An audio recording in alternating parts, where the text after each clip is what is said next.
નમસ્કાર, mid day news બુલેટિનમાં આપનું સ્વાગત છે। શરૂઆત કરીએ મુખ્ય સમાચારથી। પ્રત્યક્ષ અને અપ્રત્યક્ષ કર વિભાગના અધિકારીઓના સંયુક્ત સંવાદ સત્ર રાજસ્વ જ્ઞાન સંગમનું પ્રધાનમંત્રીએ કર્યું ઉદ્ઘાટન। 2 દિવસીય અધિવેશનમાં કરદાતાઓ સંબંધી મામલાઓ તથા નાણાકીય નીતિઓના અસરકારક અમલ માટે થશે વિચાર વિમર્શ। ઓછા અંતરની હવાઈ યાત્રા થશે સસ્તી। કેન્દ્રીય મંત્રીમંડળે નવી રાષ્ટ્રીય નાગરિક ઉડ્ડયન નીતિને આપી મંજૂરી। નાના શહેરોને કનેક્ટિવિટી આપવાનું ધ્યેય। વિદેશમાં ઉડ્ડયન સેવા શરૂ કરવા કંપનીઓને નિયમમાં આપી છૂટછાટ। ગુજરાતભરમાં શહેરી વિસ્તારોના કન્યા કેળવણી શાળા પ્રવેશોત્સવ અભિયાનનો આજે બીજો દિવસ। મુખ્યમંત્રીએ વિરમગામની શાળામાં ભૂલકાઓને કરાવ્યો શાળા પ્રવેશ। તાલુકે તાલુકે યોજાયા છે કાર્યક્રમો। પુનઃ પ્રાપ્ય ઉર્જા ક્ષેત્રે સમગ્ર દેશમાં ગુજરાત અવ્વલ। સરકારી કચેરીઓના ધાબે રૂફટોપ સોલાર સિસ્ટમ નાખી સૌર ઉર્જાના ઉત્પાદન બદલ જેડાને મળ્યો નેશનલ એક્સલન્સ એવોર્ડ 2016। સાબરકાંઠા જિલ્લામાં ઉદાહરણરૂપ કામગીરી। સમાચાર વિગતવાર। વડાપ્રધાન નરેન્દ્ર મોદીએ આજે દિલ્હી ખાતે પ્રથમ રાજસ્વ જ્ઞાન સંગમનું ઉદ્ઘાટન કર્યું છે।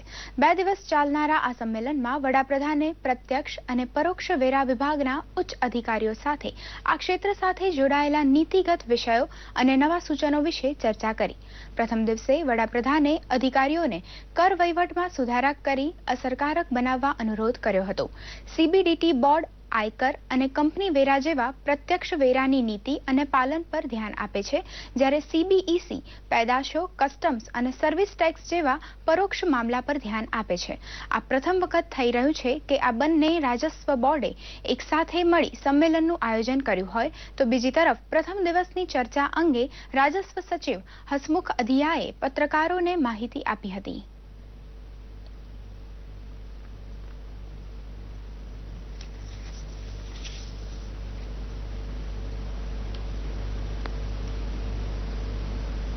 तो कुल मिला के 15 ऑफिसर्स ने अपने अपने सुझाव दिए प्रधानमंत्री जी को, जिसमें करीब आधा घंटा उन्होंने समय बिताया। वो सुन रहे थे आधा घंटे तक 15 ऑफिसर्स को, सीबीडीटी और सीबीईसी के कुल ऑफिसर्स को। उसमें बहुत कुछ सजेशंस आए। उसका जो मेन सूर ये था, जो डिपार्टमेंट के ऑफिसर्स की तरफ से प्रश्न उठाए गए, उसमें एक तो डिपार्टमेंट के ऑफिसर ने ये बताया कि कभी कभी हम खुद कंफ्यूज हो जाते हैं कि tax enforcement should be our priority. जो टैक्स इवेट कर रहा है उनको पकड़ना, उनको सजा देना, वो हमारी प्रायोरिटी होनी चाहिए कि tax payer friendly measures should be our priority.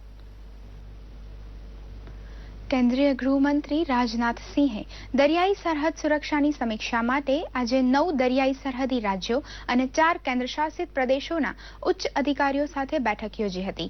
9 રાજ્યોમાં ગુજરાત, મહારાષ્ટ્ર, ગોવા, કર્ણાટક, કેરળ, તમિલનાડુ, આંધ્રપ્રદેશ, ઓડિશા અને પશ્ચિમ બંગાળ તથા કેન્દ્રશાસિત પ્રદેશોમાં દીવ, દમણ, દાદર તેમજ નગર હવેલી, અંદમાન નિકોબાર તેમજ લક્ષદ્વીપ સામેલ છે।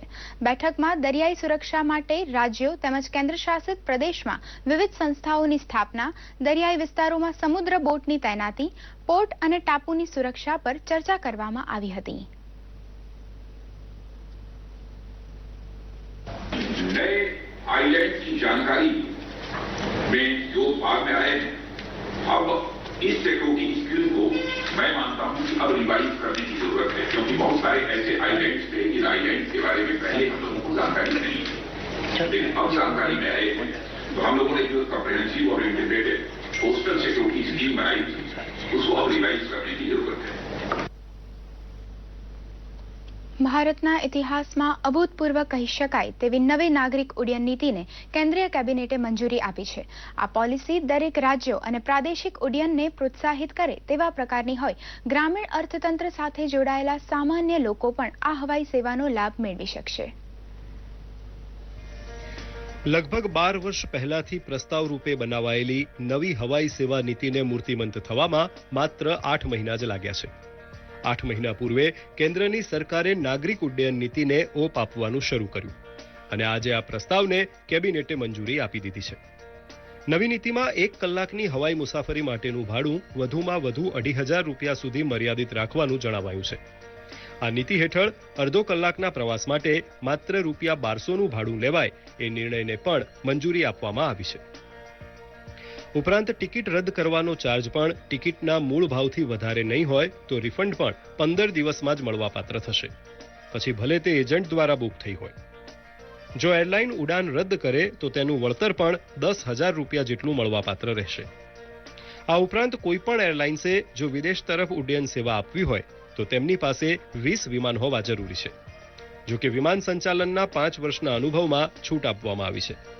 અગાઉ એરલાઇન્સે આંતરરાષ્ટ્રીય રૂટ પર ફ્લાઇટ ઉડાવતા પહેલા ઘરેલું ઉડાનનો 5 વર્ષનો અનુભવ જરૂરી ગણાતો હતો. સરકારે આ નવી નીતિને ઐતિહાસિક ગણાવી હતી. નાગરિક ઉડ્ડયન વિભાગના તજજ્ઞો આ નીતિને આવકારતા માને છે કે નવી નીતિ મૈત્રીપૂર્ણ અને સહિયારા વિકાસની દિશામાં છે. આ નીતિનું મૂળ ધ્યેય સંપર્ક વિહોણા શહેરોને જોડવાનું છે, જેનાથી 2 ટાયર અને 3 ટાયર જેવા નાના શહેરો જોડાશે અને પ્રાદેશિક વિમાન ઉડ્ડયનને વધુ વેગ મળશે. ભારતમાં 14 કરોડ લોકો પ્રાદેશિક પ્રવાસી છે અને 5 કરોડ લોકો આંતરરાષ્ટ્રીય પ્રવાસી તરીકે વર્ષ 2014-2015 દરમિયાન ઉપસી આવ્યા છે. 2022 સુધીમાં આ પ્રવાસીઓની સંખ્યામાં 30 લાખનો વધારો થઈ શકે છે. આ સંજોગોમાં સરકાર ઈચ્છે છે કે પ્રવાસીઓ સાથેનો મૈત્રીપૂર્ણ વ્યવહાર જ દેશના પ્રવાસનને વધુ વેગવાન બનાવશે. બ્યુરો રિપોર્ટ, દૂરદર્શન સમાચાર, અમદાવાદ. જમ્મુ કાશ્મીરના તંગધારમાં સેનાના જવાનોએ વધુ એક ઘૂસણખોરીના પ્રયાસને નિષ્ફળ બનાવી દીધો છે. આ કાર્યવાહીમાં સેનાએ 2 આતંકવાદીઓને ઠાર કર્યા છે, જ્યારે એક જવાન ઘાયલ થયો હોવાના સમાચાર મળી રહ્યા છે. આ પહેલા પણ આતંકવાદી દ્વારા ઘૂસણખોરીના પ્રયાસ કરવામાં આવ્યા હતા, પણ ભારતીય સૈન્યએ તેમના પ્રયત્નને સફળ થવા દીધા ન હતા. રાજ્યના શહેરી વિસ્તારોના શાળા પ્રવેશોત્સવનો આજે બીજો દિવસ છે. આજે મુખ્યમંત્રી આનંદીબેન પટેલે વિરમગામ તાલુકાની શાળામાં ભૂલકાઓને શાળા પ્રવેશ કરાવ્યો હતો. આ અભિયાન આવતીકાલ શુક્રવાર સુધી ચાલશે. ત્રિદિવસીય શાળા પ્રવેશોત્સવને પણ પહેલા ચરણના ગ્રામીણ મહોત્સવની જેમ સફળતા આપવા સરકાર કમર કસી રહી છે. શિક્ષણ મંત્રી ભૂપેન્દ્રસિંહ ચુડાસમાએ ભુજમાં બાળકોને શાળા પ્રવેશોત્સવ કરાવતા જણાવ્યું હતું કે પ્રવેશોત્સવનો એક અન્ય ઉદ્દેશ ડ્રોપઆઉટ રેશિયો ઓછો કરવાનો છે. આવા વિચારે જ ધોરણ 9માં પણ શાળા પ્રવેશ કરાવવાનો સરકારે નિર્ણય કર્યો છે.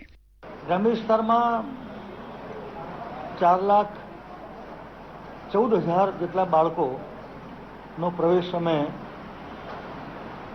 ધોરણ પહેલામાં અપાયો. આ વખતે પહેલીવાર અમે ધોરણ 9નો પ્રવેશ મહોત્સવ કરીએ છીએ. અત્યાર સુધી પહેલા ધોરણનો કરતા હતા, પણ પ્રવેશ મહોત્સવની સાથે સાથે અમારો બીજો ઉદ્દેશ છે ડ્રોપઆઉટ રેશિયો ઓછો થાય. તો બનાસકાંઠાના ભાભર વિસ્તારમાં વાહન વ્યવહાર મંત્રી શંકરભાઈ ચૌધરીએ આંગણવાડી, પ્રાથમિક અને માધ્યમિક શાળામાં વિદ્યાર્થીઓને પ્રવેશ અપાવ્યો હતો. શાળા પ્રવેશોત્સવ અને કન્યા કેળવણી અંતર્ગત ગીર સોમનાથના પ્રભાસ પાટણમાં સંસદીય સચિવ જેઠાભાઈ સોલંકીએ બાળકોને પ્રવેશ કરાવ્યો હતો. સાથોસાથ વૃક્ષારોપણ પણ કર્યું હતું. તો બાળકોને રમકડા સાથે શૈક્ષણિક કીટ પણ અપાઈ હતી. ઉત્તર ગુજરાતના મહેસાણામાં કેબિનેટ મંત્રી નીતિનભાઈ પટેલે બાળકોને શાળા પ્રવેશોત્સવ કરાવી બાળકોનું જ્ઞાન ચકાસવાની તક ઝડપી હતી. સાથોસાથ કન્યાઓને સાયકલ વિતરણ પણ કર્યું હતું. બીજી બાજુ હળવદમાં જયંતિભાઈ કવાડિયાએ બાળકોને શાળા પ્રવેશોત્સવ કરાવી નાના ભૂલકાઓને રમકડા સાથે શૈક્ષણિક કીટ વિતરિત કરી હતી. રાજકોટમાં વાહન વ્યવહાર મંત્રી અને ભાજપના પ્રદેશ અધ્યક્ષ વિજયભાઈ રૂપાણીએ બાળકોને શાળા પ્રવેશોત્સવ કરાવી વિદ્યાર્થીઓને લાવવા લઈ જવા માટેની બસને લીલી ઝંડી આપી હતી. પ્રદેશ અધ્યક્ષે અહીં વૃક્ષારોપણની પ્રેરણા આપી હતી. બીજા ચરણના શાળા પ્રવેશોત્સવમાં શિક્ષણ રાજ્યમંત્રી નાનુભાઈ વાનાણીએ સુરતની જ્યોતિબા ફુલે પ્રાથમિક શાળામાં વિદ્યાર્થીઓને પ્રવેશ અપાવી ગુણવત્તાસભર શિક્ષણ પર ભાર મૂક્યો હતો. જ્યારે વડોદરામાં સાંસદ રંજનબેન ભટ્ટ અને મેયર ભરત ડાંગરે ગદાપુરાની પ્રાથમિક શાળામાં લગભગ 4,255 જેટલા બાળકોને આંગણવાડી, પ્રાથમિક અને માધ્યમિક શાળામાં પ્રવેશ કરાવ્યો હતો. અહીં પણ બાળકોને શૈક્ષણિક સામગ્રી અને રમકડા વિતરિત કરાયા હતા. દૂરદર્શન સમાચાર, અમદાવાદ. અમદાવાદ સાબરમતી હેમચંદ્રાચાર્ય સંસ્કૃત પાઠશાળા અને સુભાષ બ્રિજ કન્યા ગુરુકુળનો આજે વિદ્યારંભ સંસ્કાર પ્રવેશોત્સવ ભારતીય સંસ્કૃતિ પ્રમાણે યોજાયો હતો, જેમાં શાળામાં 51 વિદ્યાર્થીની અને વિદ્યાર્થીઓનો પ્રવેશ પ્રાચીન વેશભૂષા પહેરાવી ભવ્ય શોભાયાત્રા દ્વારા કરાયો હતો. આ શોભાયાત્રામાં 8 ગજરાજ, 15 અશ્વ, 2 પાલખી, 27 ઘોડાગાડી અને 11 બળદગાડા જોડાયા હતા. આ સાથે જ ઢોલ ત્રાંસા, તુતારી ભેરી, નાસિક ઢોલ, ખડગવાડી ઢોલ અને શરણાઈએ શોભાયાત્રામાં અનોખો રંગ પૂર્યો હતો. આ શોભાયાત્રા સાબરમતીના રસ્તાઓ પર ફરી ગુરુકુળ પરત ફરી હતી. સંયમિત જીવન માર્ગ અપનાવી ચારિત્ર્ય નિર્માણ કરતા ગુરુકુળના આ વિદ્યાર્થીઓનો અનોખી રીતે પ્રવેશ કરાવવામાં આવ્યો હતો. જે વિદ્યારંભ સંસ્કાર, જે આપણે 16 સંસ્કારની અંદર વિદ્યારંભ સંસ્કાર એક મહત્વપૂર્ણ સંસ્કાર ગણાય છે. એ વિદ્યારંભ સંસ્કાર શાસ્ત્રો જે પ્રમાણે કહે છે કે આ વિદ્યારંભ સંસ્કાર કઈ રીતે થવું જોઈએ, એ પ્રમાણે એ શાસ્ત્રીય પરંપરાથી આ વિદ્યારંભ સંસ્કારનો આજે કાર્યક્રમ છે. અમારા ત્યાં બાળકો દેશભરમાં લગભગ ભારત વર્ષથી 14-15 રાજ્યોથી બાળકો છે અને ઇટલી, દુબઈ, કતાર, સિંગાપુર, ઓસ્ટ્રેલિયા, કેનેડા, અલગ અલગ દેશોમાંથી NRI બાળકો પણ અહીંયા અધ્યયન માટે આવે છે. ગુજરાત દરેક ક્ષેત્રે આગેકૂચ કરી રહ્યું છે, ત્યારે અક્ષય ઉર્જાના સ્ત્રોત વધારતા રૂફટોપ યોજનામાં સમગ્ર દેશમાં ગુજરાતે બાજી મારી છે.